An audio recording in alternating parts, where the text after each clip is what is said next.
Shalom Shalom, estamos desde la Yeshiva Tefila Emet, quien les habla Liat Kohen Shahar, también de la Yeshiva. Vamos en esta ocasión a estudiar acerca de los tres pilares en los cuales se basa prácticamente el judaísmo. Vamos a hacer unas afirmaciones básicas acerca de Dios, la Torá y de Israel. El judaísmo se basa en estos tres pilares básicos, Dios, Torá e Israel. Y para comprender el pensamiento judío a través de los siglos es necesario conocer algunas de sus particularidades. Iniciando con lo que nos cuenta el rabino, el doctor Rifatzon Sino en su estudio. Vamos a hablar primero de este primer pilar, que es Dios. Nos dice el rabino que la religión judía proclama la unicidad de Dios como realidad última y supremo de toda y su ser supremo de toda existencia. Esto se expresa cada día a través de una forma litúrgica que conocemos todos, que es el Shema, que lo encontramos en el libro de Deuteronomio 6:4, que es: escucha Israel, el Eterno es nuestro Dios, el Eterno es uno y único, que en hebreo es Shema Israel Adonai Eloheinu Adonai Echad Baruch Shem Kevod Malchuto Leolam Vaed. Según la visión judía tradicional de Dios, Dios es único, intangible y nos sigue un comportamiento moral. Sin embargo, este monoteísmo ético representa la última etapa del desarrollo del concepto de Dios en el judaísmo. Habiendo superado los primeros periodos del politeísmo, los israelitas se convirtieron en monolatras o enoteístas, que creían que a pesar de que habían muchos dioses gobernando el mundo, ellos, es decir los israelitas, rendían culto solo a uno conocido en esa época, el único Dios al cual se presentó a Abraham. Este es conocido por el tetragramatón, por la letra Yud, Hei, Vav y Hei. Y así pues, proclaman en las oraciones: ¿quién es como tú entre los dioses, oh mi Señor? ¿Quién es como tú, inmenso en santidad? Según el libro de Éxodo 15:11, la respuesta es nadie. Tú eres el más grande de todas las otras divinidades. La idea de que los otros dioses no eran completamente dioses, sino puramente ídolos, surgió sobre todo en la época del exilio y acabó siendo la afirmación básica de los judíos durante los siglos. Y así, hablando en nombres de Dios, según el profeta Isaías, aseguró: yo soy el Eterno y no hay ningún otro. En los tiempos bíblicos nadie sentía la necesidad de probar que Dios existía, porque vivían en un mundo que aceptaba la existencia de los seres divinos como un hecho. Como el rey David asegura: solo el insensato ha dicho en su corazón, no hay Dios. Esto lo encontramos en el libro de los Salmos 14:1. Lo que les preocupa realmente a los israelitas era esto: ¿Dios nos ama? ¿Qué podemos hacer para llamar la atención de Dios? El intento de probar la existencia de Dios utilizando argumentos filosóficos aparece claramente por primera vez durante el periodo griego y llegó a ser un tema determinante durante la Edad Media. Ya esto fue muchísimo tiempo después. A lo largo de la historia, los judíos siempre han tolerado una gran diversidad de opiniones respecto a la descripción de este único Dios. La Torá, así como la literatura rabínica, contiene varias concepciones de Dios. En época medieval, la visión de Dios estaba mucho más influenciada por la filosofía griega, y alumnos judíos siguieron las enseñanzas de Platón, pero la mayoría de estos estudiantes suscribieron las ideas de Aristóteles, aunque, como es obvio, con algunas modificaciones. Durante el periodo moderno, el pensamiento contemporáneo ha influenciado enormemente la manera en que los judíos ven a Dios.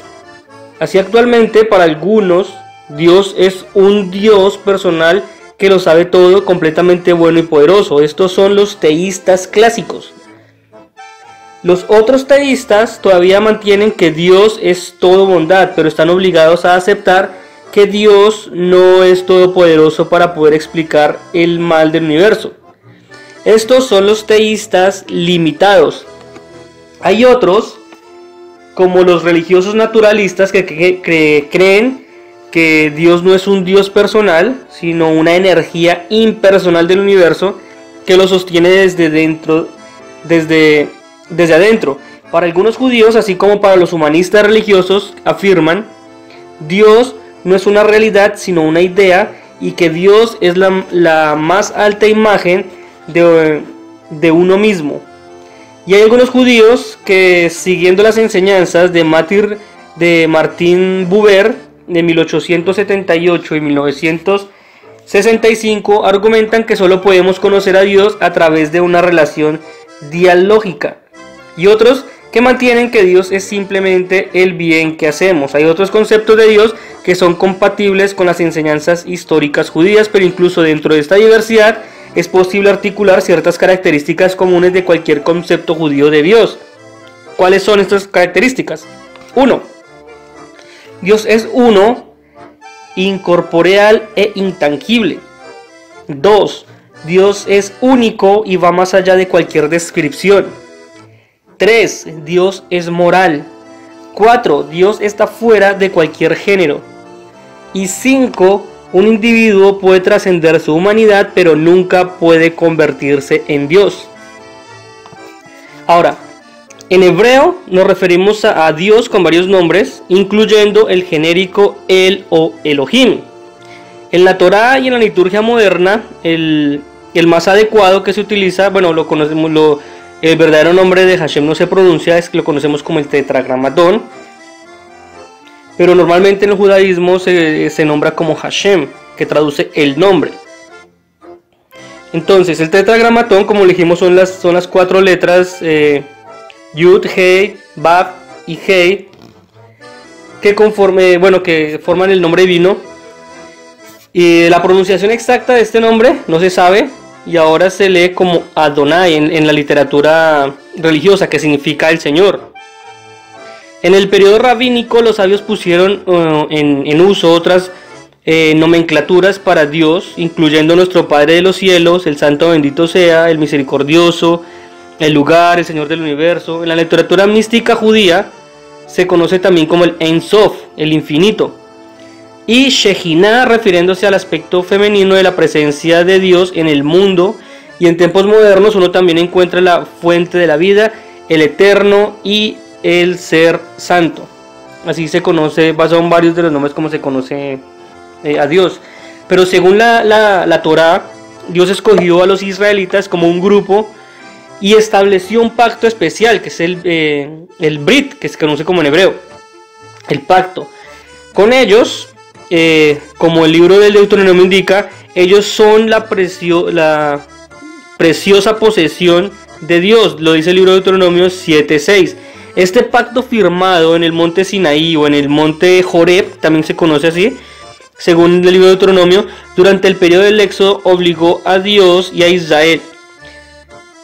Dios prometió cuidar a los israelitas, y los israelitas consistieron en vivir sus enseñanzas en Dios. Sin embargo, para muchos profetas bíblicos, este pacto entre Dios y los israelitas es condicional y no le otorga solo privilegios, sino también obligaciones y responsabilidades para vivir según los mandamientos de Dios. El profeta Amós lo deja claro: solo a vosotros he conocido entre todas las familias de la tierra, por lo que haré recaer sobre vosotros todas vuestras iniquidades. Eso está en el libro de Amós 3:2. Israel fue advertido que sería juzgado por criterios más altos. El precepto de la circuncisión, o sea, el Brit Milá, que supuestamente tiene su origen en los días del patriarca Abraham, es un signo de atadura espiritual, lo dice el libro de Génesis 17. En nuestros días, otros judíos, como los reconstruccionistas, creen que, al contrario de lo que hemos visto hasta ahora, que fueron los israelitas los que en realidad eligieron a Dios y fueron ellos mismos los que pactaron con él. Esto es otro punto de vista. El problema de la teodicea, el mal, la palabra teodicea viene de teos, que es una palabra griega que traduce Dios, por eso dice teodicea, y dike, justicia, Y en griego también traduce, bueno, es una palabra también griega, dike, que traduce justicia y hace referencia al problema de la justicia de Dios en relación a la presencia del mal. Ahora, ¿cómo explicar el mal como la muerte de un inocente en un mundo dominado por la bondad de Dios? Ha sido debatido durante siglos sin que haya obtenido ninguna respuesta satisfactoria. El tema puede ser resumido de la siguiente manera: si Dios, que es todopoderoso y omnisciente y toda bondad, ¿de dónde viene el mal? Es una de las suposiciones que hay en la Torá, en que Dios castiga al malvado y premia al justo. El salmista escribió esto, dice: he sido joven y ahora soy viejo, sin embargo nunca he visto al justo abandonado, ni a su simiente mendigando pan. Esto está en el libro de los Salmos 37:25.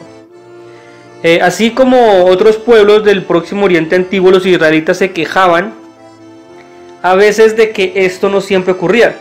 En otras ocasiones decían que el inocente sufría por los pecados de los demás, y otro salmista expresaba su desilusión cuando veía la prosperidad de los malvados. Esto está en el libro de los Salmos 73:3.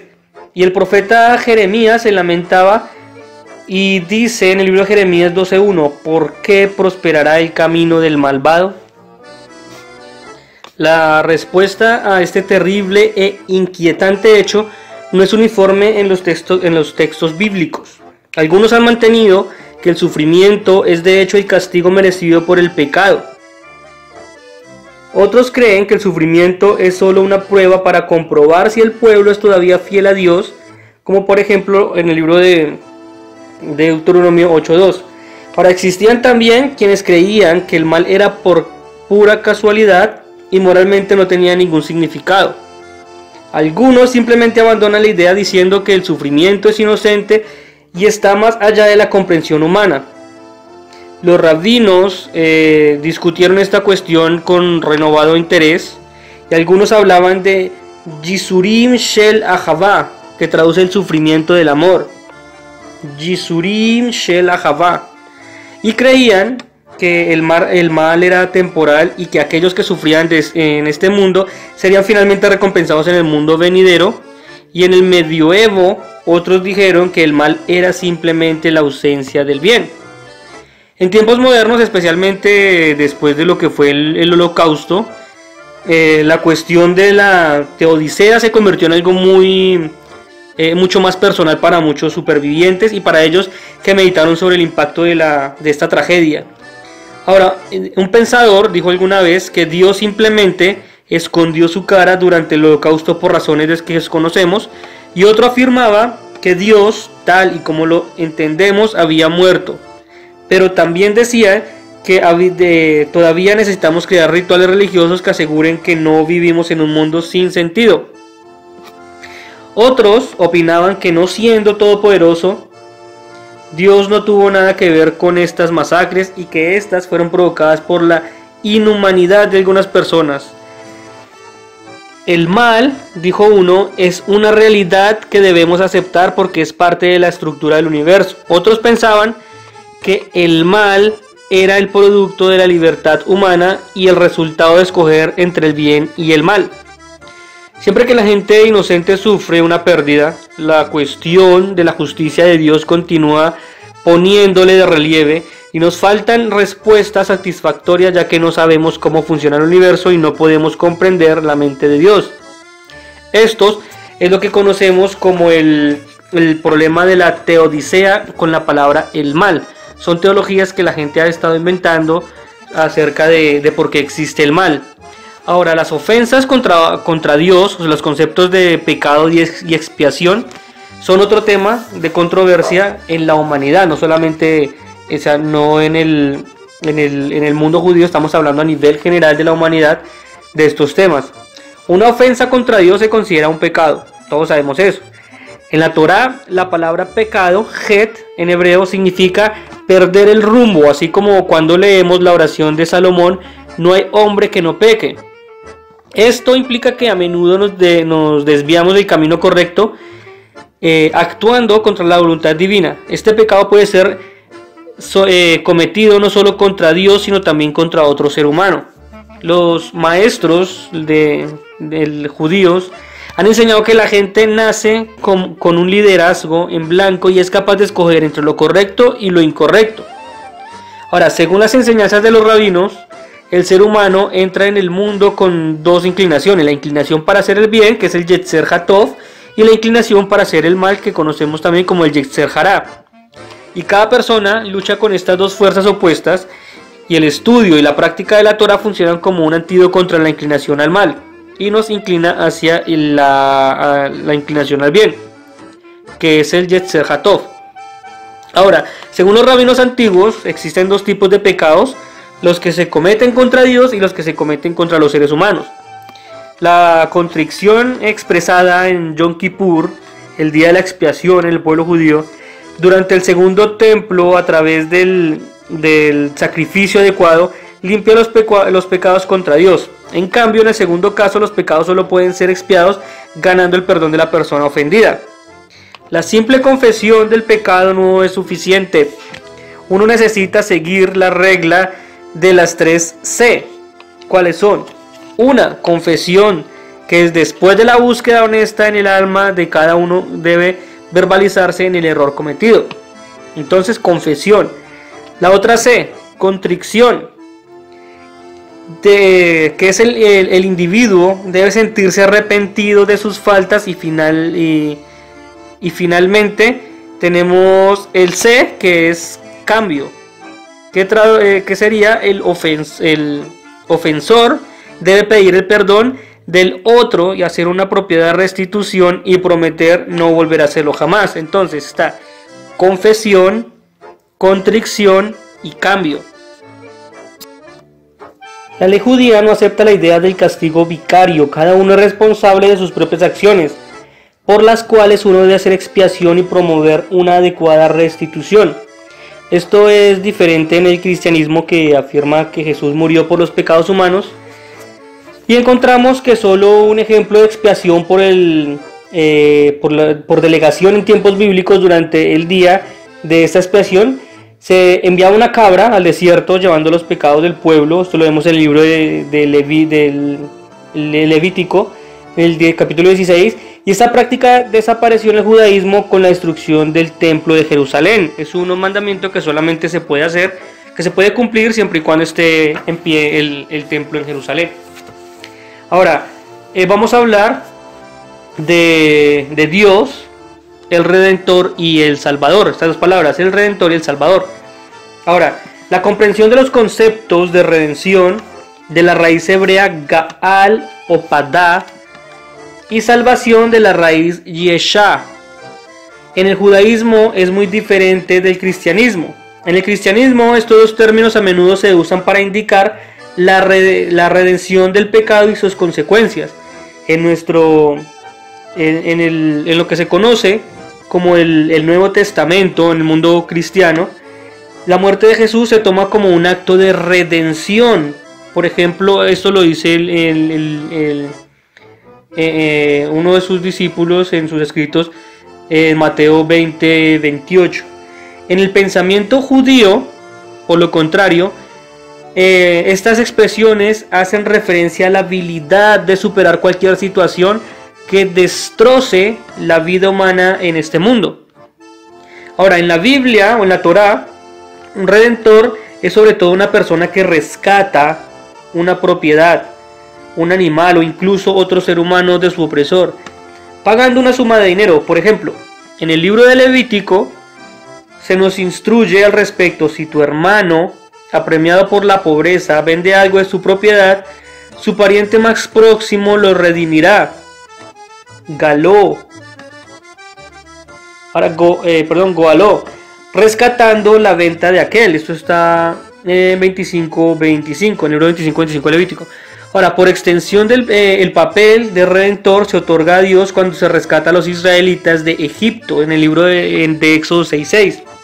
Igualmente, en la Torá la palabra Yeshua traduce salvación. Básicamente significa victoria. Así, por ejemplo, a un líder militar a menudo se le llama Moshiach. Por ejemplo, un campeón, Moshiach.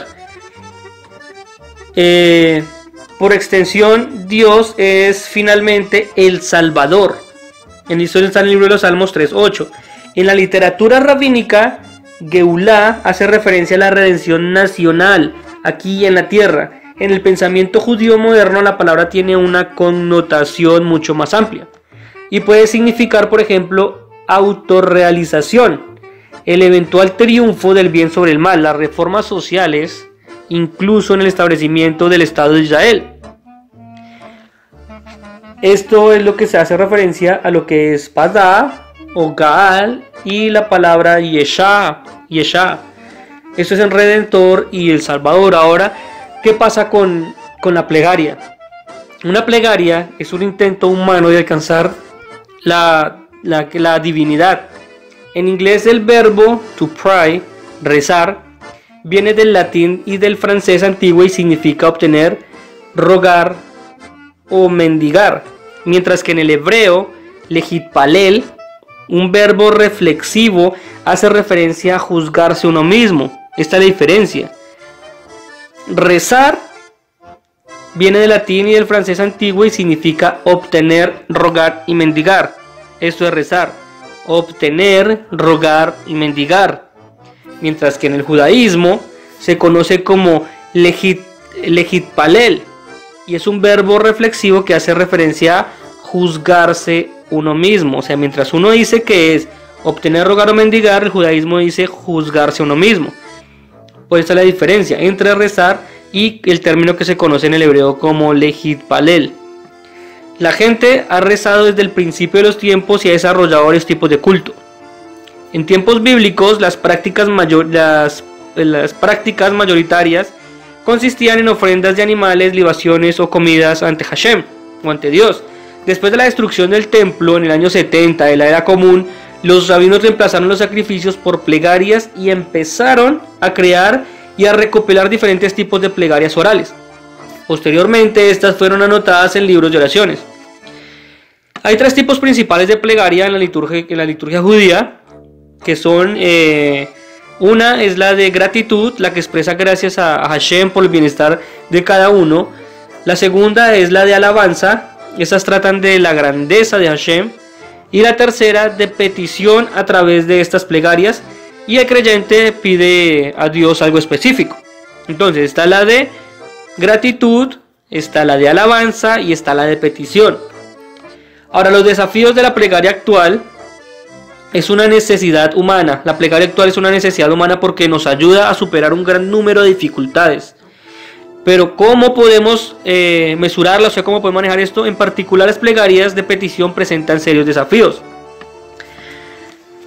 Una es que algunas personas esperan una respuesta inmediata a sus plegarias y cuando esta respuesta no se materializa, resultan decepcionados. Encontramos una reflexión de este sentimiento en la Biblia cuando el salmista grita: pero en cuanto a mí, clamó a ti, oh Eterno, y por la mañana corre mi oración a encontrarse contigo.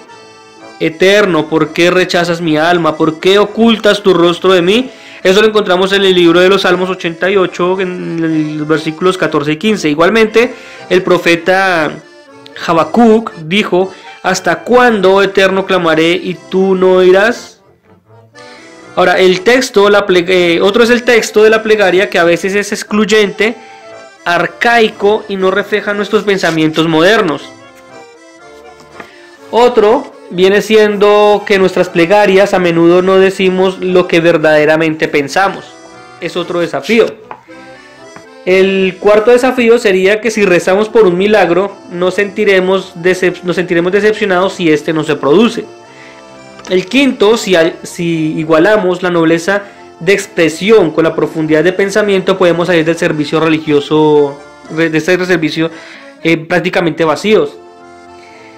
Otro es que a veces la música o el sermón acaba siendo un obstáculo para la concentración y la meditación de nosotros mismos.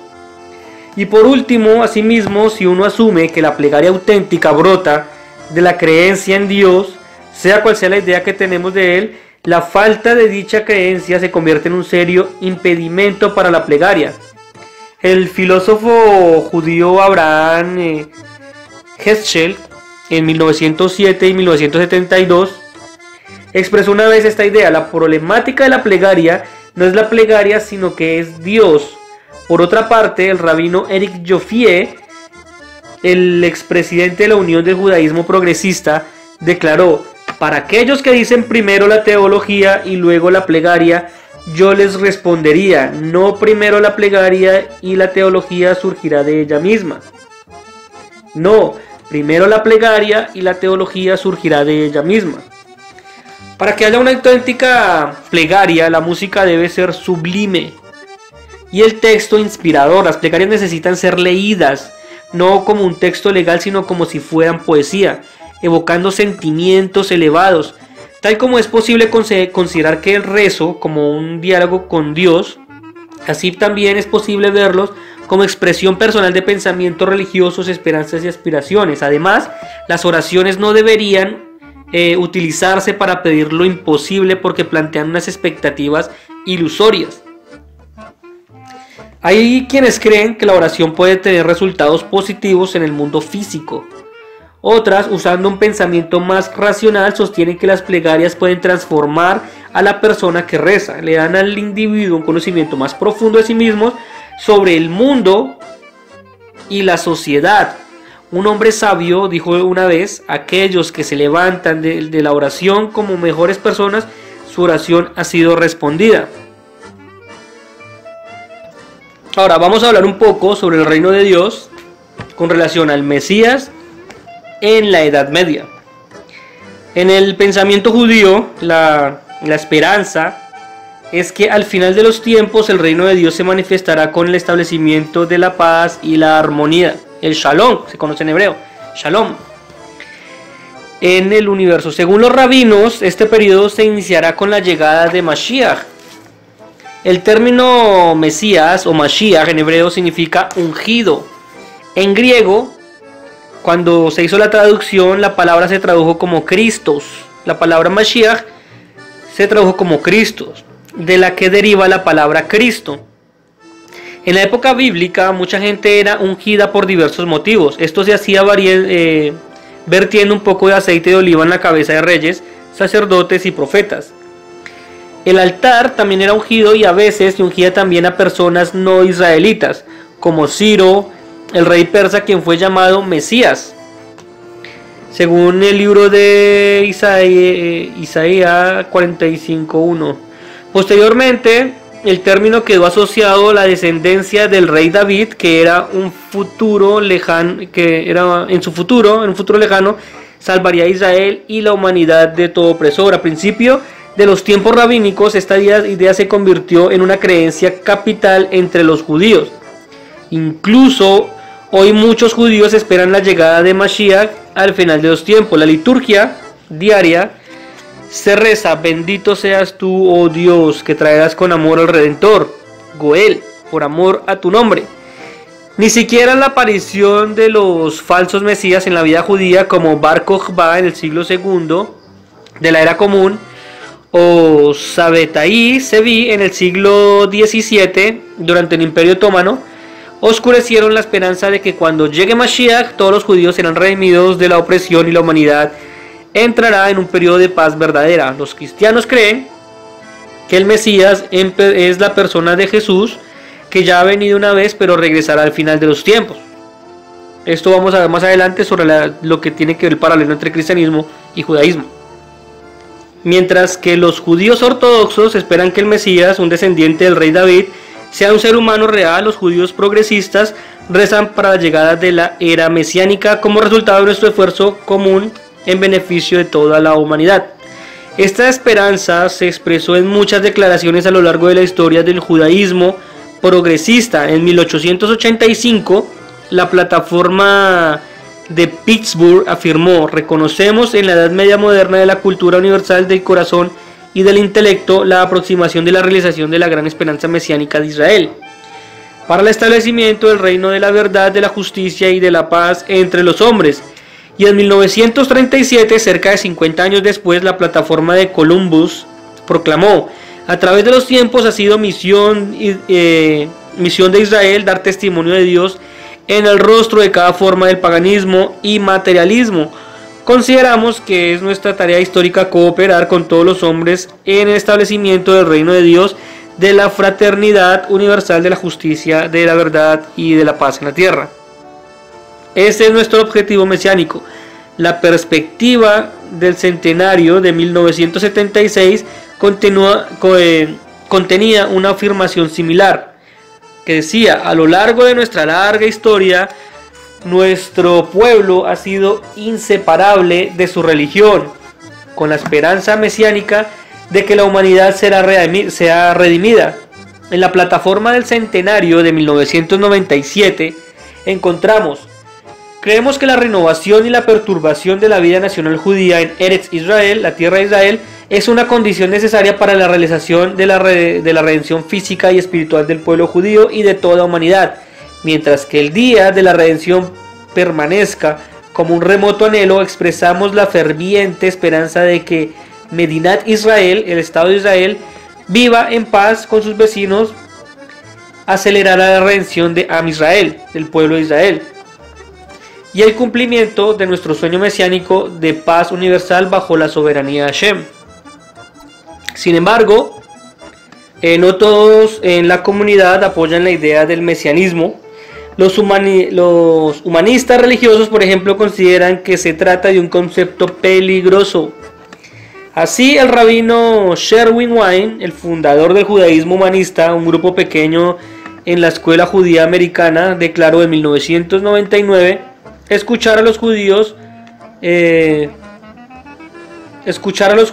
por Jesús, judíos mesiánicos, o a la gente del Rebbe Lubavitcher, que es lo mismo, hay una figura enviada por Dios que va a rescatarnos. Por tanto, creo que todo pensamiento mesiánico es peligroso.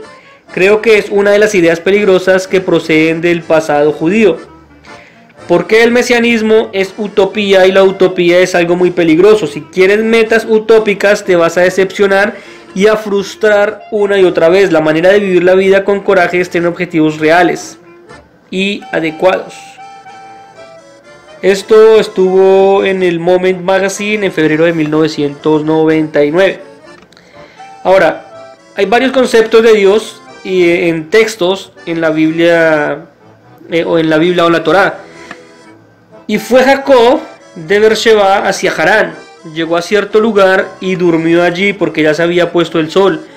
Tomó de las piedras del lugar para sí su cabecera y se acostó en aquel lugar. Soñó con una escalera cuya base estaba en la tierra y cuya cima llegaba al cielo. Veía ángeles de Dios subir y bajar por ella.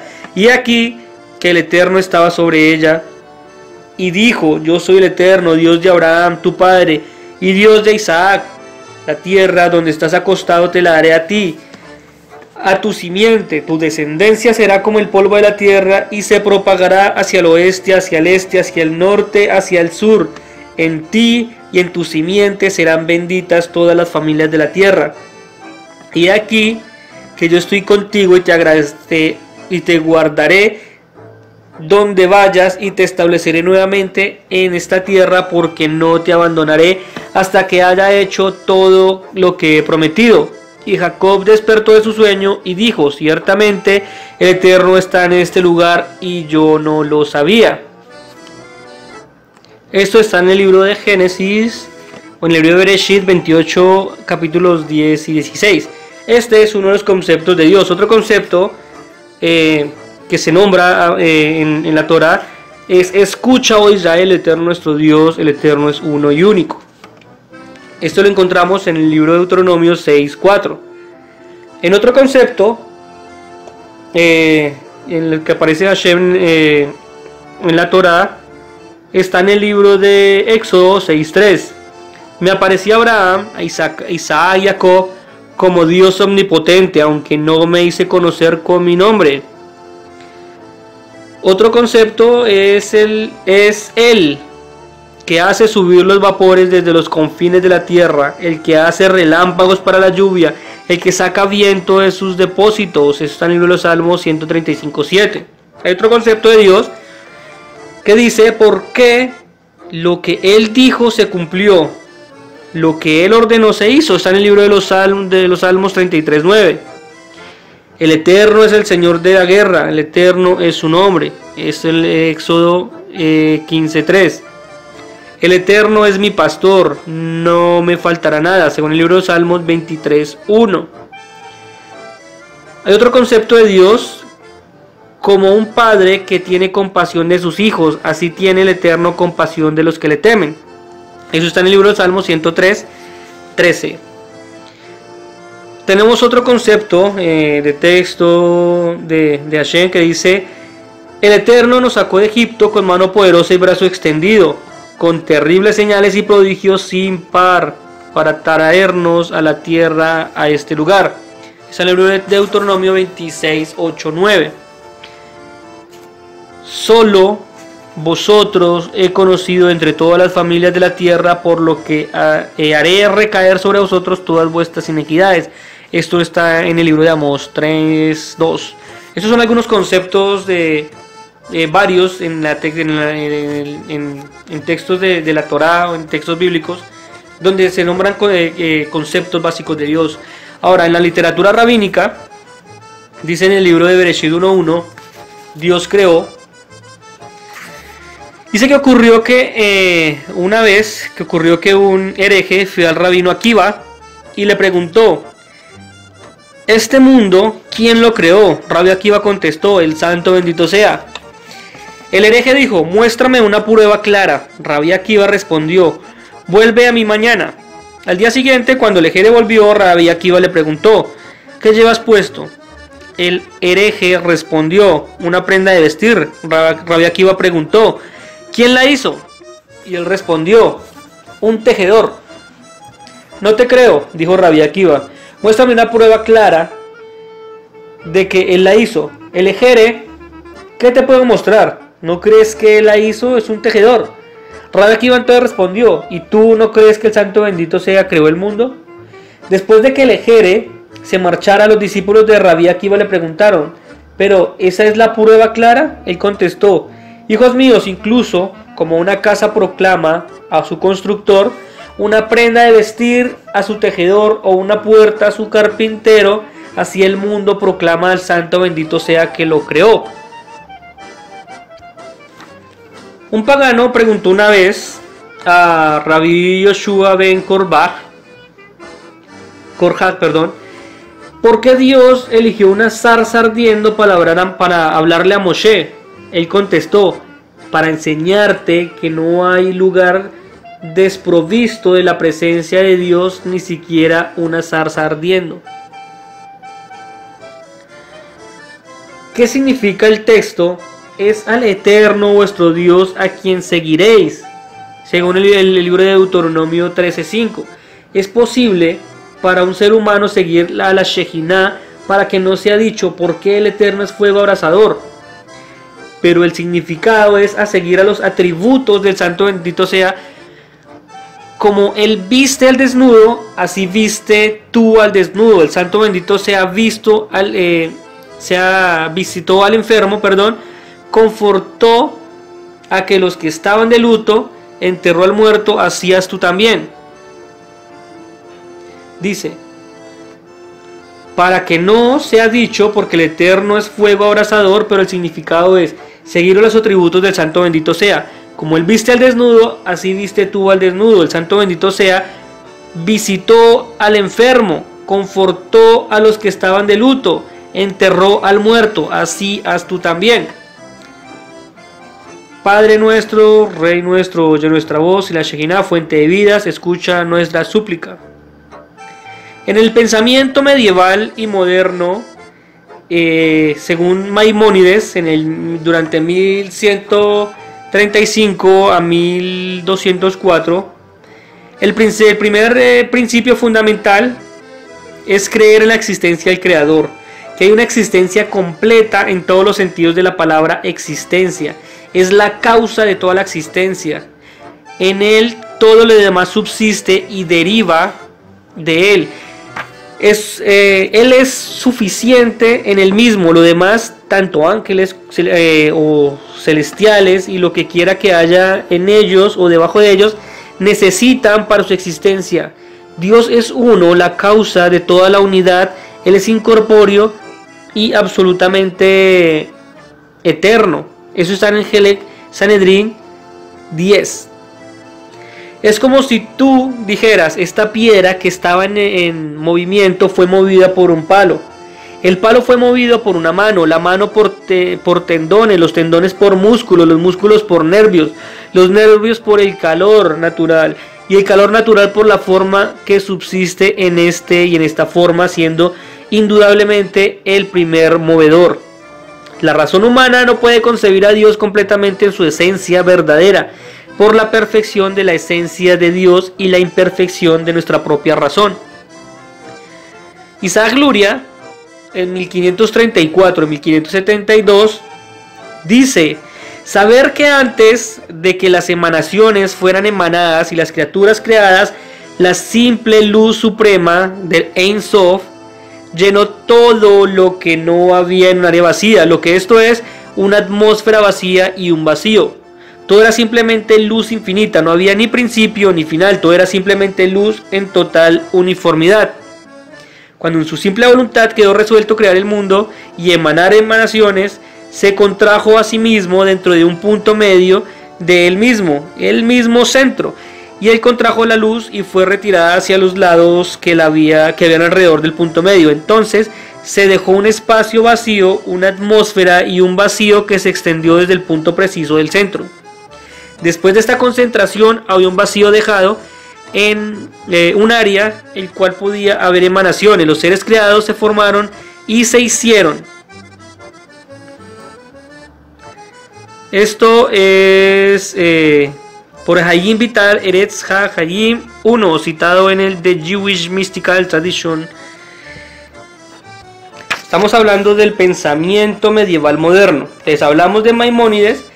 Acabamos de ver a Isaac Luria y ahora vamos a ver a Martin Buber en 1878 y 1965. La actitud de un hombre es doble, de acuerdo con su doble naturaleza de las palabras primarias que él dice. La palabra primaria es la combinación tú, yo. La otra palabra primaria es la combinación yo y ello. Cada tú particular es una mirada a través del eterno. Tú por medio de cada particular tú. La palabra primaria aborda al eterno tú. El innato tú es realizado en cada relación con el consumado en ninguno. Es consumado solo en la relación directa con el tú, que por su naturaleza no puede convertirse en ella. Ahora, según el pensamiento medieval de Mordejai Kaplan durante 1881 y 1983, dice que creer en Dios significa aceptar la vida en una presunción que ampara la condición en el mundo exterior y dirige al espíritu humano, empujando al hombre a trascender a sí mismo. Creer en Dios significa considerar como una garantía que es el destino del hombre, elevarse por encima de la bestia y eliminar toda forma de violencia y explotación de la sociedad humana. En resumen, Dios es el poder del cosmos que da a la vida humana la dirección de la posibilidad del ser humano de reflejarse en la imagen de Dios. Dios es el poder que hace para la salvación humana. Ahora, según Eric Fromm, en 1900 y 1980, dijo que el propósito del hombre, la religión humanista, es lograr la mayor fuerza, no la mayor impotencia. La virtud es la autorrealización y no la obediencia. La fe es la certeza de la convicción basada en la experiencia del pensamiento y sentimiento, no el asentimiento a proporciones sobre el crédito de que él propone. En la medida que las religiones humanistas son teístas, Dios es un símbolo de los propios poderes del hombre que intenta realizar en su vida y no es un símbolo de fuerza ni de dominación teniendo poder sobre el hombre. Ahora, según Roland Gittelson, durante 1910 y 1996, dice: Dios es el poder espiritual que creó y que sostiene la naturaleza. Dios es la fuerza enérgica que ha ido poco a poco abriéndose paso a través de la evolución hacia el cumplimiento de un plan. Dios es el poder moral que empuja y gobierna la operación de la ley natural moral. Vemos una parte de este poder dentro de nosotros en forma de conciencia. Hay también una cuarta posible interpretación de Dios. Podemos concebirlo como objetivo. Dios puede ser considerado como una combinación de todos nuestros objetivos éticos. Él puede ser el poder moral que nos empuja a mejorar y el objetivo ético hacia el cual nuestra perfección es alcanzada. Ahora, Harold Kushner dijo: yo creo en Dios, reconozco sus limitaciones. Él está limitado en lo que él puede hacer según las leyes de la naturaleza y por la evolución natural humana y la libertad moral humana. Dios no causa nuestras desgracias. Algunos son causadas por la mala suerte, algunos por el ser humano inmortal que vive en un mundo de leyes naturales inflexibles. Dios no puede prevenir la calamidad, pero nos da la fuerza y la presencia para superarla, según Harold Kushner. Para la mente religiosa, el tema nunca ha sido de existencia de Dios, sino la importancia de Dios. La diferencia es que Dios condiciona la manera en que vivimos. Esos son algunos temas de los cuales menciona sobre el pensamiento medieval moderno, de cada pensador, cada filósofo que dio sus puntos de vista. Entonces vimos el pensamiento medieval de Maimónides, de Isaac Luria, de Martin Buber, de Mordecai Kaplan, de Eric Fromm, de Ronald Gittleson, de Harold Kushner. Y con esto terminamos como una introducción muy básica a lo que es el primer pilar del pensamiento judío, que es Dios. Entonces son afirmaciones básicas. Vamos a ver más adelante lo que es el capítulo, el capítulo no, sino el segundo pilar, que es la Torá. Y vamos a ver el tercer pilar, que es Israel, en otro estudio. Entonces vimos cómo el judaísmo se basa en tres pilares básicos: Dios, Torá e Israel. Analizamos el primero, Dios, para poder comprender el pensamiento judío a través de los siglos. Estos son pensamientos judíos y pensamientos también filosóficos de algunas personas que han puesto en controversia la diferencia de cómo ver a Dios, de cómo Él rige el mundo, de si tiene limitación o no tiene limitación. Eso depende pues también de cada persona, de su punto de vista. Según mi punto de vista, para mí Dios no tiene ninguna limitación. Y bueno, hasta aquí los acompaño, quienes habló Lidia Cohen Shahar, Talmid de la Yeshiva Tefila Emet, y Shalom.